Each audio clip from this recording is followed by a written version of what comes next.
डर तो सबको ही लगता है। कुछ दिनों से टेक्नोलॉजी का डर भी चारों ओर मंडरा रहा है। हो ही रहे हैं इस तरह के डेवलपमेंट। और बात हो एआई से होने वाले खतरों की तो सोचकर ही दिमाग चकरा रहा है।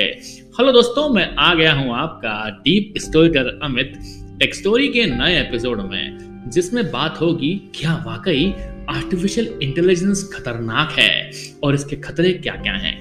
बाय द वे, पिछले एपिसोड में मैंने एआई के बारे में फैले हुए भ्रमों के बारे में बताया था। मतलब किस तरह के भ्रम आपको फैलाए गए हैं। क्या आपको वो एपिसोड पसंद आया? मुझे बताएं जरूर कमेंट में। चलिए बात करते हैं किस तरह से एआई ने क्रांति ला दी है। हर इंडस्ट्री पर उसके डिपेंडेंसी बढ़ती जा रही है।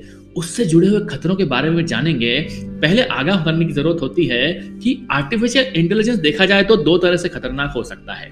पहली बात, हो सकता है कि कुछ एआई को ऐसा प्रोग्राम करो कि वो कुछ मैलिशियस करने लगे। मतलब AI is program to do something malicious. या फिर एआई को ऐसा प्रोग्राम करो कि बेनिफिशियल हमारे लिए रहे, लेकिन कई बार वो डिस्ट्रक्शन भी करे कुछ अचीव करने के लिए उस गोल को। मतलब AI is program to be beneficial but does something destructive while achieving its गोल।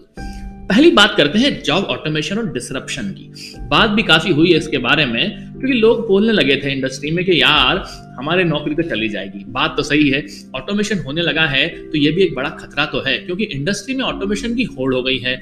जब से एआई की पावर को लोग समझने लगे हैं, लोग कोशिश कर रहे हैं ऑटोमेशन अपनी इंडस्ट्री में लगाने की। बात हो सेल्फ ड्राइविंग कार्स की, सेल्फ सर्व चेकआउट करने की, सब ऑटोमेट हो रहे हैं। इसमें ह्यूमन को अंडर परफॉर्मर माना जा रहा है और जॉब्स का ऑटोमेशन तो हो ही रहा है। यहां तक कि आर्ट की फोर्जरी को डिटेक्ट करने के लिए, ट्यूमर को डायग्नोसिस करने के लिए, रेडियोग्राफी करने में भी एआई की मदद ली जा रही है।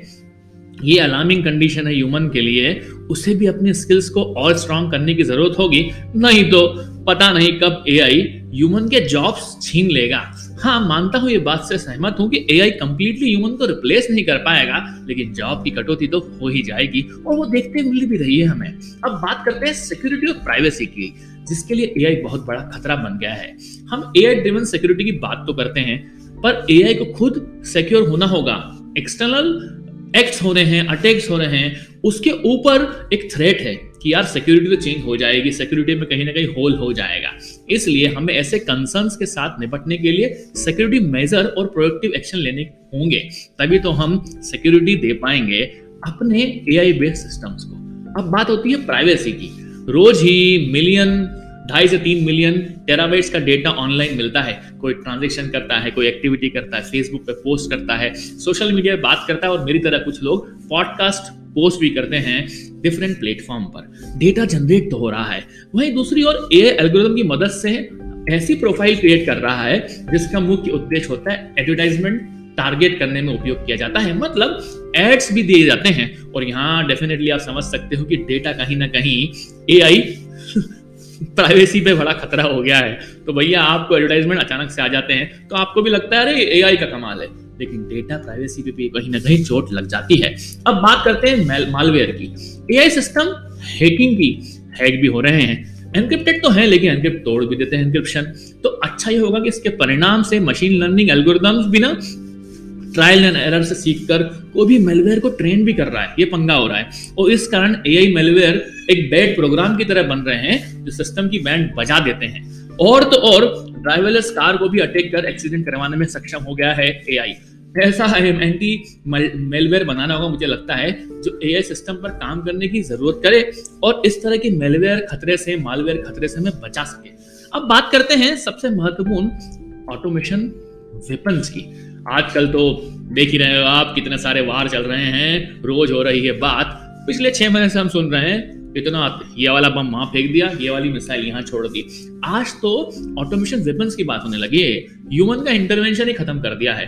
सोच लिया है कि यार भैया ऐसा काम करो कि एआई एल्गोरिथम्स को अलाउ कर दो हमारे जीवन मरण के डिसीजन लेने के लिए, और बिना किसी ह्यूमन हस्तक्षेप के लिए। ये सोचने की जरूरत है कब एआई हमारे जीवन पे खतरा बन जाएगा।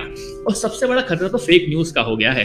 डिजिटल प्लेटफॉर्म पर धड़ल्ले से चल रही है एआई रिलेटेड बातें भी, कि एआई ये कर देगा, एआई ये चेंज कर देगा। कई बार वो फेक न्यूज भी होती हैं, जिसको डिटेक्ट करना बहुत ही आवश्यक हो गया। यहाँ तक कि अभी तो डीप फेक का भी एक टेक्नोलॉजी आ गई है, जिसमें हम लोग क्या कर रहे हैं, ऑटो फोटो को ऑडिट कर लेते हैं, रिक्रिएट करके कुछ नया बना देते हैं, वॉइस को क्लोन कर देते हैं, फेस रिकॉग्निशन को भी मतलब उसमें भी कहीं ना इंट्रूजन कर रहे हैं। सोशल मीडिया पे ब्लैकमेल जोरों से हो रहा है, फिरौती मांग रहे हैं लोग बिटकॉइन के फॉर्म में, ऐसे कई अपराध जन्म ले रहे हैं।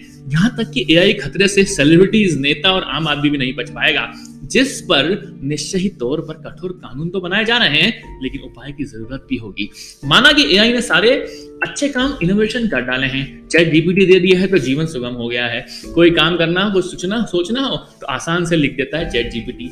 लास्ट एपिसोड में बात भी गई थी बहुत अच्छे बेनिफिशियल एआई टूल्स की, यहाँ तक कि एआई में जो मिथ्या फैली उसके बारे में मैंने बात की थी। आज का एपिसोड इसलिए जरूरी था क्योंकि मैं बताना चाहता हूँ जीवन सुगम तो बना है, लेकिन सभी खतरों को बचने के उपाय के साथ हमें तैयार होना चाहिए। उम्मीद है आपको आज का एपिसोड पसंद आया होगा। छोटा सा एपिसोड होता है, लेता हूँ आपसे विदा। तब तक आप मेरे पॉडकास्ट एक स्टोरी को मजा लेते रहें, सुनते रहें डीप स्टोरीटेलर अमित को। एक स्टोरीज गाना जियो सावन स्पॉटिफाई anchor.fm/deep एक स्टोरी पर, और वॉइस मैसेज देना ना भूलें, क्योंकि मिलता हूं मैं आपको इंस्टाग्राम पर @podcaster अमित पर।